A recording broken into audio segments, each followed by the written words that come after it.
Kahit mahiyain ka, pwedeng-pwede mong pagkakitaan ng FB Reels and TikTok account mo. Hindi mo na kailangan mag-video-video pa kung hindi mo naman kaya. Ang gagawin mo lang, isave mo ang mga videos namin at pwede mo nang i-upload.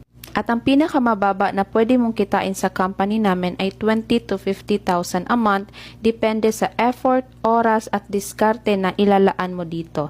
Ibig sabihin may effort, meron kang gagawin at ano yung gagawin mo dito? Mag-copy and paste. Make sure mo lang that you are 18 years old and above. Pwedeng-pwede sa mga senior citizens at mas lalong pwedeng-pwede sa mga OFW. Dapat meron kang stable internet connection at meron kang cellphone para makapag-start ka ng kumita sa social media platforms mo.